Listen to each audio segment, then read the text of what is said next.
Se existe um livro que serve como porta de entrada para o hermetismo, esse livro é o Corpus Hermético. No vídeo anterior, a gente entendeu por que o Sol e a Lua aparecem com o rosto em tantas imagens herméticas. Hoje, porém, a gente vai fazer diferente, vai abrir o livro e descobrir quem é o primeiro ser que conversa com Hermes Trismegisto. Logo nas primeiras páginas encontramos o primeiro capítulo chamado Poimandres, e é aqui que começa uma das experiências espirituais mais interessante da filosofia hermética.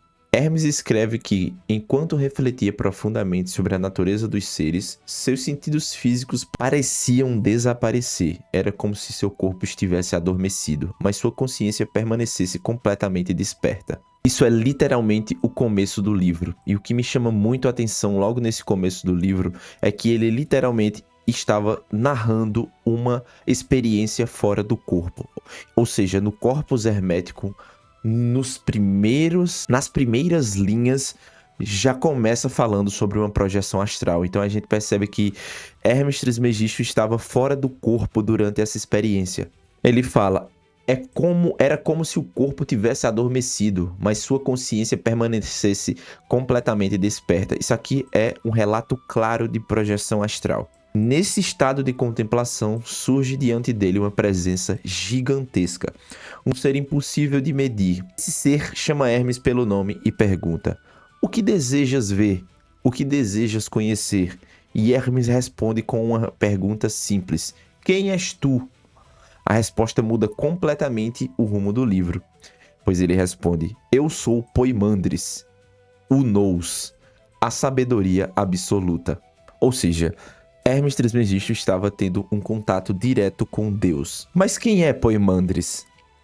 A palavra nous vem do grego e pode ser traduzida como intelecto divino, mente universal ou inteligência suprema.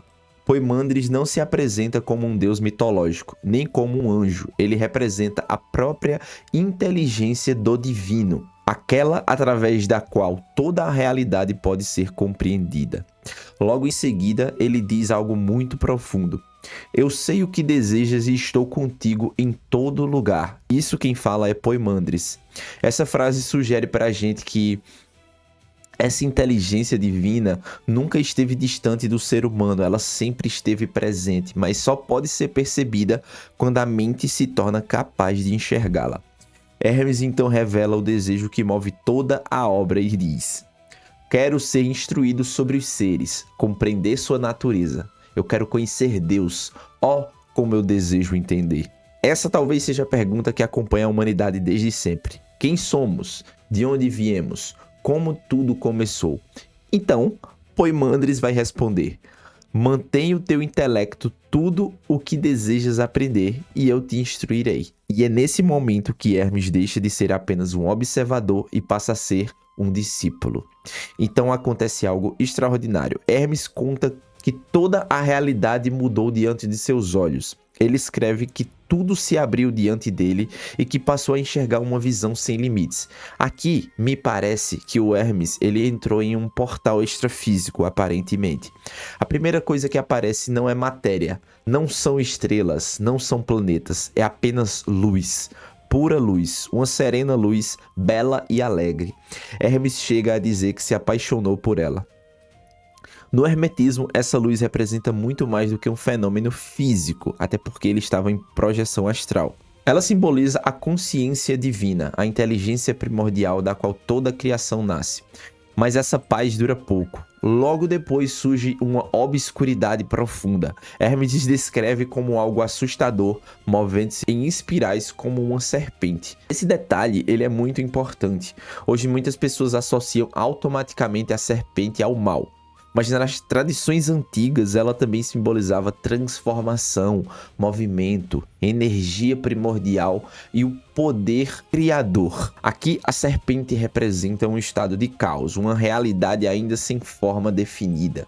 Depois, essa obscuridade transforma-se em uma natureza úmida, coberta por vapores, sons estranhos e um grito impossível de ser descrito. É como Hermes estivesse observando um universo que ainda não havia sido completamente organizado. Então acontece um dos momentos mais importantes de todo o capítulo. Da própria luz surge o Verbo Santo. O Verbo desce sobre essa natureza caótica. Para quem conhece a tradição cristã, é impossível não lembrar da abertura do Evangelho de João. No princípio era o Verbo. Nos dois textos, o Verbo representa aquilo que organiza o caos e dá origem à criação. Depois, Hermes vê um fogo puro elevar-se da natureza úmida, o fogo sobe, o ar acompanha o fogo, enquanto a terra e a água permanecem abaixo. Ainda não existe o mundo como conhecemos. Existem apenas os princípios fundamentais da criação, começando a ocupar seus lugares. É como assistir aos primeiros instantes do nascimento do universo. E talvez essa seja a parte mais interessante do relato. Hermes escreve como um filósofo imaginando teorias. Ele escreve como alguém descrevendo uma experiência direta, como alguém que afirma ter contemplado, diante dos próprios olhos, o princípio de toda existência. Independente da forma como cada pessoa interpreta esse texto, literalmente, simbolicamente ou filosoficamente, uma coisa é impossível de se negar.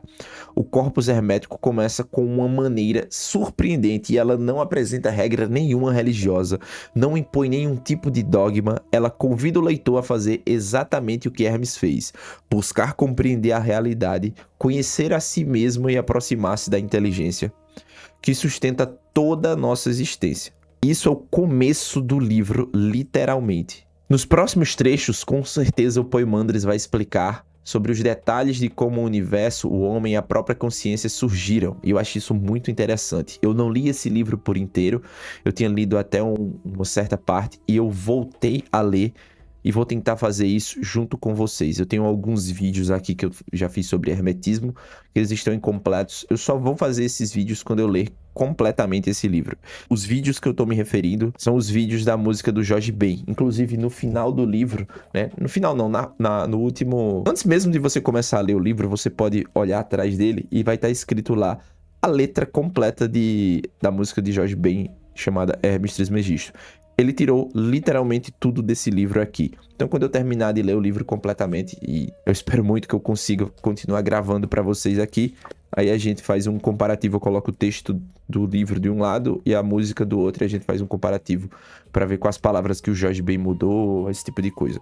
É um estudo profundo e no livro tá escrito com outras palavras, muitas coisas que eu li aqui para vocês. Então a leitura do livro é muito mais complexa, eu tô fazendo isso também para mim mesmo estudar, porque muitas das palavras eu não compreendia.